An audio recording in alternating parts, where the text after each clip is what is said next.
मेरी सबसे प्रार्थना है मीडिया के मित्रों से भी, कृपया करके मास्क लगा के रखें।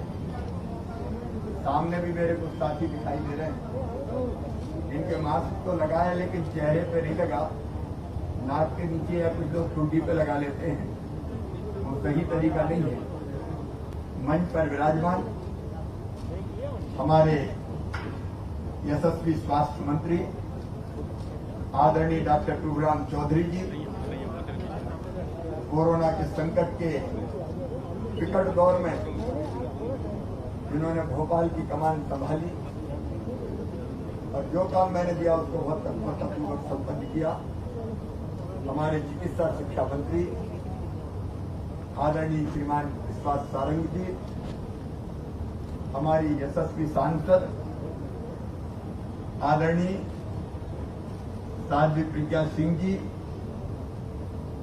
हमारे इस क्षेत्र के विधायक आदरणीय श्रीमान पीसी शर्मा जी, बैरिसिया क्षेत्र के विधायक आदरणीय श्री विष्णु खत्री जी, एयर इंडिया जिनका सहयोग इस अस्पताल के संचालन में मिल रहा है आदरणीय मनीष माथुर जी, हमारे स्वास्थ्य विभाग के अधिकारीगण आकाश जी, वीणा जी, यहां उपस्थित मेरे प्रिय बहनों भाइयों, मीडिया के मित्रों और आपके माध्यम से मुझे सुन रहे प्रदेश के प्रिय बहनों और भाइयों, कोविड का संकट अभी पूरी तरह से टला नहीं है। ये बात विश्वास जी ने भी कही और ये बात डॉक्टर प्रभुराम चौधरी जी ने भी कही। ये बात सच है कि मध्य प्रदेश में अभी संक्रमण नियंत्रण में दिखाई देता है, लेकिन मैं दूसरा पहलू मध्य प्रदेश की जनता को दिखाना चाहता हूं। देश और दुनिया के देश के कई राज्यों, स्पेशली महाराष्ट्र में, केरल में कोविड के पेशेंट्स की संख्या लगातार बढ़ना शुरू हो गई है। और केवल देश की बात नहीं कर रहा, खतरनाक डेल्टा प्लस वेरिएंट दुनिया के कई देशों में कहर बरपा रहा है। इंग्लैंड फिर लॉकडाउन की स्थिति की तरफ जा रहा है। 26,000 से ज्यादा केस रोज। अब यूके में लगातार आ रहे हैं। एक ने दुनिया के अनेकों देशों में दूसरी लहर के बाद तीसरी लहर, तीसरी के बाद चौथी लहर आने का क्रम जारी है। मध्य प्रदेश को अगर आप देखें तो मध्य प्रदेश में ये बात सच है कि अभी पूरी तरह से नियंत्रण है, लेकिन हम 33 केस तक पहुंच गए थे मध्य प्रदेश में। 3 दिन पहले मध्य प्रदेश में इतने ही टेस्ट पे पॉजिटिव केस आए थे 33। उसके बाद बढ़ के हुए दूसरे दिन 38, तीसरे दिन बढ़ के हुए 40 और आज बढ़ के हुए 43। देखो, जो सच है उससे अवगत कराना मैं मेरा परम कर्तव्य मानता हूं। ये दूसरी लहर भी कैसे आई थी? ऐसे जब थोड़े केस बढ़ना शुरू हुए तो मैंने प्रशासन को टोका था और मैंने कहा था कि ये आसार अच्छे दिखाई नहीं देते, लेकिन जब थोड़े बहुत केस बढ़ते तो हम निश्चित हो जाते हैं, अरे यार अब क्या लेना देना, अब तो ठीक है, इतने से केस पे क्या होता है। लेकिन इनसे ही बढ़ के स्थिति विकट और भयानक बनती है। और इसलिए मैं आप सबसे हाथ जोड़ कर प्रार्थना करता हूं, मेरी प्रदेश की जनता से प्रार्थना करता हूं कि कृपया करके निश्चिंत मत होइए। अगर हमारा ये व्यवहार जारी रहा कि मास्क नहीं, फिजिकल डिस्टेंसिंग नहीं, भीड़ भाड़ सब विराट पैमाने पर होना शुरू हो गई, तो इन केसों को बढ़ने में समय नहीं लगेगा। और एक बार स्थिति अगर आउट ऑफ कंट्रोल हुई तो हमने सेकेंड वेव के जो कष्ट सहे हैं आज देख के कई बार रोंगटे खड़े हो जाते हैं। हमने भुगता उस दौर में जब ये अस्पताल का निर्माण का काम चल रहा था, पूरा नहीं हुआ, और हमने तब तय किया युद्ध स्तर पर निर्माण का काम होना चाहिए। हमारी कोशिश थी कि सेकंड वेव जो वेव है उसके पीक पर ही हम इस अस्पताल का उपयोग कर रहे हैं। स्वास्थ्य विभाग को बधाई देता हूं, एयर इंडिया के सहयोग से सचमुच में स्वास्थ्य विभाग ने, विश्वास जी भी इस काम को देखते रहे, प्रभुराम जी भी देखते रहे, एक रिकॉर्ड समय में इस अस्पताल को बना के तैयार किया। इसमें कोई दो मत नहीं कि जब ये शुरू हुआ था तो उमाशंकर गुप्ता जी निश्चित तौर पर इस अस्पताल के लिए बहुत चिंतित रहा करते थे। युद्ध स्तर पर बनकर यह अस्पताल तैयार हुआ, और मैंने जो उल्लेख आपके सामने किया वो इसलिए किया कि हम कोविड की तीसरी लहर से निपटने के लिए तैयारी कर रहे हैं। हम कर रहे हैं, मैंने हम शब्द कहा, केवल सरकार नहीं, हम मतलब जनता के साथ मिलकर, जनप्रतिनिधियों के साथ मिलकर। यहाँ भोपाल की क्राइसिस मैनेजमेंट कमेटी के सम्मानित सदस्य बैठे हैं।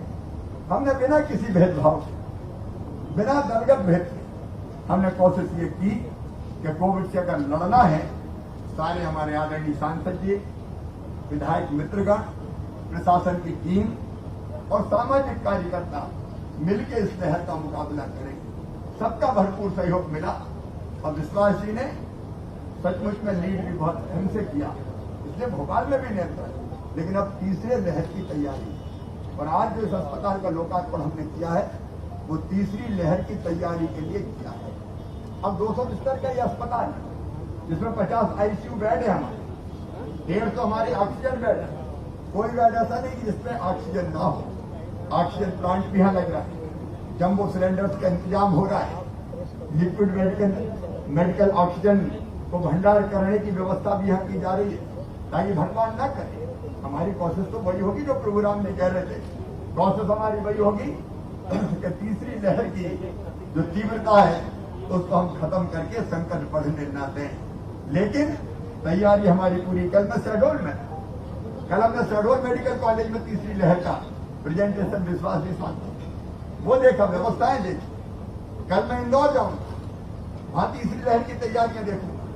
7 तारीख को मैं जबलपुर जाऊंगा, वहां तीसरी लहर की तैयारी देखूंगा। दूध का जला छाछ को भी फूक फूक कर पीता है, अब हम आंख बंद करके नहीं बैठने वाले। उसे लगातार व्यवस्थाएं बढ़ाते रहेंगे और कोशिश ये करेंगे कि लहर को हम उस तीव्रता से आने ही ना दें, लेकिन यदि आ जाए तो पूरी ताकत के साथ उसका मुकाबला करें। लेकिन उसमें आज एक अपील मध्य प्रदेश की जनता से करना चाहता हूं, हाथ जोड़ के करना चाहता हूं, हृदय से करना चाहता हूं, क्योंकि हम कई बार बहुत जल्दी भूल जाते हैं कि कितने कष्ट हमने अपने बीच में भुगते हैं, और इसलिए असावधान ना रहें। कोविड एप्रोप्रिएट बिहेवियर का पालन करें। कोरोना के संक्रमण को रोकने के अनुकूल व्यवहार ये अत्यंत आवश्यक है। हम वो करते रहे। हमने तय किया टेस्ट की संख्या हम कम नहीं करें, 75,000 से टेस्ट कम नहीं होंगे। और मैं भोपाल वासियों को भी कहना चाहता हूं, प्रदेश में कई जगह लोग कहते हैं अब आप सैंपल काय हो जाए, सैंपल देते रहो मेरे बहनों और भाइयों, क्योंकि ये सैंपल ही पता लगाएगा कि कोविड का कहीं संक्रमण बढ़ तो नहीं रहा। और इसलिए हम लगातार टेस्ट करते जाएंगे। आप सैंपल देते रहे, मैं भी हफ्ते 10 दिन में 15 दिन में एक बार करवाई देता हूं, उसमें दिक्कत क्या है? अगर संक्रमण होगा तो तुरंत पता चलेगा, और पता चलेगा तो एक भी पॉजिटिव निकला तो उसके मैंने कहा है कि कम से कम 25 लोगों की कॉन्ट्रैक्ट ट्रेसिंग होनी चाहिए। परिवार के लोगों की, उनके सैंपल लिए जाने चाहिए। मित्रों की संपर्क में आने वाले लोगों की, उनके सैंपल लिए जाने चाहिए, ताकि उनमें से कोई संक्रमित हो गया हो तो तत्काल हमें पता चल जाए, उनको हम आइसोलेट कर दें। उसके लिए अस्पतालों की व्यवस्था भी है, उसके लिए और व्यवस्थाएं निर्माण करना होगी तो वो भी करेंगे। लेकिन परिवार के साथ अगर जगह है तो घर में रहे, लेकिन बाकी सदस्यों से दूर। और जगह नहीं है तो हमने ऐसे अस्पताल तैयार किए, हम उन अस्पतालों में रखेंगे। देखो ये वेव तीसरी रोकना बहुत जरूरी है, उसके लिए सबका सहयोग चाहिए। तो एक ये व्यवहार, टेस्ट खूब करेंगे, कॉन्टैक्ट ट्रेसिंग करेंगे, फिर कोरोना अभियान चलता रहेगा। गांव में भी सर्दी जुकाम बुखार के केस अगर मिले तो तत्काल पहचानेंगे और उनको दवाइयां देके तत्काल ठीक करने की हम कोशिश करेंगे। और एक वैक्सीनेशन का अभियान, टीकाकरण का अभियान। मैं मध्य प्रदेश की जनता को प्रणाम करता हूं। टीकाकरण के लिए पहले लोग तैयार नहीं होते थे, लेकिन अब जगह जगह लोग स्वप्रेरणा से भीड़ इकट्ठी हो रही है जो चाहती है कि वैक्सीन लगे। कल भी वैक्सीन हमारी कम पड़ गई। हम निरंतर प्रयास कर रहे हैं कि अधिकतम वैक्सीन हमको मिले, उसकी कोशिश लगातार जारी है। अब हम व्यवस्था ऐसी बनाएंगे कि उसको ऑफलाइन भी आए तो पहले से सूचना करें, ताकि जितनी कल अगर हमारे पास 3 तारीख को हम कर रहे हैं वैक्सीनेशन, तो सेकेंड डोज वालों को मैं निवेदन करना चाहता हूं, कहीं ने एक लगवाई और भूल ही गए कि दूसरी भी लगवानी। तो कल का दिन जो हमारा वैक्सीनेशन का वो सेकेंड डोज का है, ताकि जिनको एक डोज लग गया उनको दूसरा डोज भी लग जाए, तब हम पूरी तरह से सुरक्षित हो पाएंगे। तो 3 तारीख को सेकेंड डोज लगेगा। उसके बाद फिर लगातार सप्ताह में 4 दिन वैक्सीनेशन का अभियान चलेगा। मंगलवार और शुक्रवार को हम कोविड के अलावा बाकी जो टीके हैं जो बच्चों के लिए भविष्य के लिए बहुत जरूरी है, वो टीके हम लगाने का काम करते हैं, ताकि बाकी टीके भी बच्चों को लगता रहे। हमारे स्टाफ को एक दिन फुर्सत मिल जाए, कम से कम इतवार के दिन, उस दिन हम टीकाकरण का काम नहीं करते। सप्ताह में 4 दिन टीकाकरण का काम जारी रहेगा। तो एक तरफ वैक्सीनेशन, एक तरफ कोविड एप्रोप्रिएट बिहेवियर, एक तरफ टेस्ट, सैंपलिंग, कॉन्ट्रैक्ट ट्रेसिंग, और फिर अस्पतालों में बिस्तरों की व्यवस्था, इंतजाम, ताकि कोई दिक्कत और परेशानी ना हो पाए। अब ये सारे प्रयत्न हम कर रहे हैं, इनमें जनता का भरपूर सहयोग हमको चाहिए, तभी तीसरी लहर का सफलता के साथ मुकाबला होगा। मैं डराने की बात नहीं कर रहा, लेकिन मैं मान रहा हूं कि इस तरह की लहर तो आएगी, छोटी आएगी। अगर हमने अच्छा व्यवहार किया तो भयानक नहीं हो पाएगी। वैक्सीनेशन अगर हो गया तो ज्यादा प्रभाव नहीं डाल पाएगी, हम गंभीर नहीं होंगे, घर पे ठीक हो जाएंगे, हो भी गया तो ये तरीके सारे हम इस्तेमाल कर रहे हैं, और इसलिए पूरे मध्य प्रदेश में इस तरह की सुविधा बढ़ाने हम निकले हैं। मेरे प्रिय बहनों और भाइयों, अब हम लॉकडाउन की नौबत नहीं आने देना चाहते। लेकिन अभी मैंने सुना पुणे में, मुंबई 4 बजे के बाद उन्हें बंद करना शुरू कर दिया। आप बताओ कब तक अपन बंद करेंगे? गरीबों की रोजी रोटी चली जाती है। हाथ ठेला वाला क्या करेगा बेचारा? चाय की गुमटी वाला क्या करेगा बेचारा? फुटपाथ पर सामान बेचने वाला क्या करेगा बेचारा?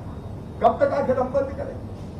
बार बार के बंद से तो जिंदगी लाख हो जाती है, वो हमको नहीं होने देना। उसलिए सावधानी पूरी रखनी है, और इसलिए कोविड एप्रोप्रिएट बिहेवियर के लिए मैं अपील करता हूं। और वो दिन मैं कई बार कहता हूं, वो 7 दिन मैं कभी भूल नहीं सकता। हम कभी सोते नहीं थे, 7 रातें हमने जग के काटी है। मेरे मंत्री साथियों ने रात को 2 बजे 3 बजे अगर 2 बजे भी बिस्तर पर लेटने की कोशिश की तो कहीं तो फोन आ गया, बस 1 घंटे की बची है। अब 1 घंटे की बची है तो नींद कभी आ सकती है। हालत ये होती थी कि ड्राइवर से बात करता था मैं, टैंकर के ड्राइवर से, कहां पहुंचे भैया, आगे पायलट पीछे पायलट। और कई बार तो ऐसी स्थिति बनती थी, एक बार के ड्राइवर को नींद लग गई तो वो टैंकर उलट गया हमारा। एक बार ड्राइवर कहीं चाय पी रहा तो हमने कहा भैया चाय मत पी, जल्दी चल। ड्राइवरों तक से बात करके उस समय ऑक्सीजन की व्यवस्था की थी, क्योंकि सांस अटकी रहती थी। हे भगवान, ऑक्सीजन में देर न हो जाए, नहीं तो जिंदगी की सांसें टूट जाएगी। उस भयानक दौर को हम कभी भूल नहीं सकते। अब वैसा दौर नहीं आने देना, इसलिए ऐसी व्यवस्थाएं करने का प्रयास कर रहे हैं। मैं भगवान से भी प्रार्थना करता हूं कि वो कहर अब न बरसे, उसके लिए हम तो प्रयास कर ही रहे हैं, लेकिन आपका भी प्रभु की कृपा बनी रहे। और जनता रूपी भगवान से भी प्रार्थना करता हूं कि आपका सहयोग भी नितांत आवश्यक है। हम तो व्यवस्थाएं बनाने का पूरा प्रयास कर रहे हैं, लेकिन आप सबका सहयोग चाहिए। सबका सहयोग मिलेगा तो पूरी तरह से तीसरी वेव का मुकाबला करके अपनी जनता को और अपने प्रदेश को सुरक्षित निकाल के ले जाएंगे। मैं प्रधानमंत्री श्रीमान नरेंद्र मोदी जी को भी हृदय से धन्यवाद देता हूं। वैक्सीन वो निःशुल्क उपलब्ध करा रहे हैं। ये वैक्सीन ही जिंदगी का डोज है, जिंदगी का टीका है जो हमें लग रहा है, और बाकी भी आवश्यक व्यवस्थाएं बनाने में उनका पूरा सहयोग मिल रहा है। मैं आज केयर इंडिया को भी हृदय से धन्यवाद देना चाहता हूं। ये कैलाश तात्काल जो हमारा अस्पताल है, उसमें इसको कहा है कोविड डेडिकेटेड अस्पताल ही हम लोगों ने फिलहाल तय किया है। अब ये बात हम लोगों के दिमाग में थी, विश्वास जी, डीसी जी भी, दीदी भी कह रही थी कितना बड़ा अस्पताल है तो क्या बाकी बीमारियों के लिए। मेरा ये कहना है कि अभी थोड़ा सा हम इंतजार कर लें, अगर पूरा कंट्रोल होता है तो हम सिर्फ जो हमारे मेटरनिटी अस्पताल है उसकी व्यवस्था यहाँ प्रारंभ करेंगे। लेकिन अगर हमको ये लगा कि कोविड का संकट बढ़ सकता है तो इसको डेडिकेटेड कोविड के लिए हम रखेंगे, ताकि हमीदिया हो चाहे जेपी हो उनको सुरक्षित दूसरी बीमारियों के लिए रख सकें और यहाँ कोविड के पेशेंट्स का इलाज हो सके। तो परिस्थितियों पर नजर रखते हुए हम फैसला करेंगे। लेकिन केयर इंडिया ने इस अस्पताल को संचालित करने का फैसला किया। एक बात मैं स्पष्ट कर दूं, कोई ये ना समझे कि इसके लिए केयर इंडिया को कोई पैसा दे रहा है या केयर इंडिया कोई मरीजों से पैसा दे, न लेना है न देना है। इनको सेवा का ही काम करना है। कई बार ये कंफ्यूजन पैदा हो जाता है कि ये कहीं प्राइवेट को तो नहीं दे दिया। ये प्राइवेट नहीं, ये स्वयंसेवी संस्था है। ये और स्वास्थ्य विभाग मिलकर, क्योंकि केयर इंडिया 5 विशेषज्ञ चिकित्सक, 28 मेडिकल ऑफिसर, 38 स्टाफ नर्स, सफाई सुरक्षा व्यवस्था, लैब सुविधा, सिटी स्कैन इत्यादि में सहयोग करेगी।